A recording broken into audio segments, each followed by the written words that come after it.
তার বিরুদ্ধেই সন্দেশখালীতে গ্রামবাসীকে উস্কানি দেওয়ার অভিযোগ এনেছিল ইডি। অবশেষে সন্দেশখালীর ঘটনার প্রায় 10 দিন পর খোঁজ মিলল সন্দেশখালীর তৃণমূল নেতা শেখ শাহজাহানের।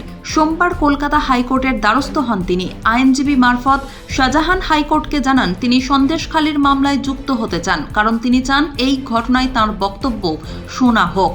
গত 5ই জানুয়ারি সন্দেশখালীর তৃণমূল নেতা শাহজাহানের বাড়িতে তল্লাশি চালাতে গিয়ে গ্রামবাসীদের হাতে আক্রান্ত হন ইডির আধিকারিকেরা। রেশন দুর্নীতির তদন্তে ওই তল্লাশি অভিযান চালানো হয়েছিল, কিন্তু ইডির আধিকারিকেরা সন্দেশখালীর সরবেরিয়া গ্রামে শাহজাহানের বাড়ির সামনে দীর্ঘক্ষণ দাঁড়িয়ে থাকার পরও দরজা খোলা হয়নি। যদিও ইডি মোবাইল টাওয়ারের অবস্থান পরীক্ষা করে দেখতে পায় শাহজাহান তার বাড়ির ভিতরেই রয়েছেন। ইডির আধিকারিকেরা এরপর দরজা ভেঙে ভিতরে ঢোকার চেষ্টা করতেই তাঁদের ঘিরে ধরেন হাজার খানেক গ্রামবাসী।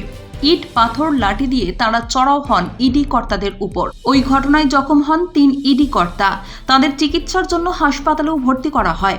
এরপরই সন্দেশখালীর ঘটনা নিয়ে হাইকোর্টে মামলা করে ইডি। ইডির আইনজীবী এসবি রাজু এবং ধীরাজ ত্রিবেদী সন্দেশখালীর ঘটনার সিবিআই তদন্ত চেয়ে কলকাতা হাইকোর্টে মামলা করেন। সোমবার সেই মামলাতেই বিচারপতি জয় সেনগুপ্তের দৃষ্টি আকর্ষণ করেন শাহজাহানের আইনজীবী। তিনি বলেন তার মক্কেলও ওই মামলায় যুক্ত হতে চান। যদিও আদালত এই আবেদনে পাল্টা ভৎসনা করেন শাহজাহানের আইনজীবীকে। কিভাবে কথোপকথন এগোলো তা একটু তুলে ধরা হলো। বিচারপতি, সন্দেশখালীর ঘটনায় কতজনকে গ্রেপ্তার করা হয়েছে, সেখানে কতজন ছিলেন? রাজ্যের অ্যাডভোকেট জেনারেল কিশোর দত্ত জানান, এই ঘটনায় 4 জনকে গ্রেপ্তার করা হয়েছে। তদন্তের জন্য একটি সুপারভিশন টিম বা তত্ত্বাবধান দল গঠন করা হয়েছে। তদন্তে নজরদারির জন্য ওই দলে রয়েছেন এসডিপিও, ডিএসপি এবং সার্কুলার ইন্সপেক্টর। অভিযোগ মোতাবেক প্রায় 3000 লোক ছিল। এরপর বিচারপতি বলেন, ইডির অভিযোগ বাড়ির ভিতর থেকে শাহজাহান ওই লোকেদের উস্কানি প্ররোচনা দিয়েছিলেন। তারপরেই মামলা চালানো হয়।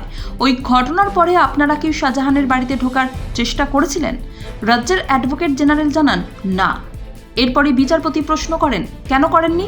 আপনাদের কাজ আদালতকে অবাক করছে। এ তো পুলিশের নিষ্ক্রিয়তা।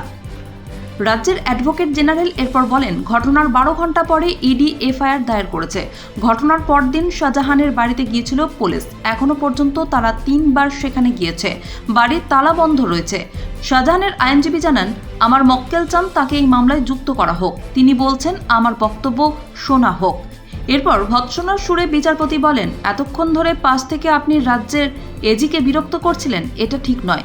প্রভাব খাটানোর কোনো চেষ্টা করবেন না। আপনার মক্কেল কেন আত্মসমর্পণ করেনি? শাহজাহানের আইনজীবী জানান, আমার অধিকার ক্ষুণ্ণ হয়েছে। ইডির অভিযান সঠিক ছিল না। বিচারপতি বলেন, তবুও আপনার ইডির সঙ্গে সহযোগিতা করা উচিত। সিবিআইয়ের আইনজীবী বলেন, মামলায় যুক্ত হতে চাইলে ওকালতনামা জমা দেওয়া হোক। বিচারপতি বলেন, ঠিক আছে, রাজ্যকে এই মামলার কেস ডায়েরি নিয়ে আসতে হবে। আগামীকাল পরবর্তী শুনানি।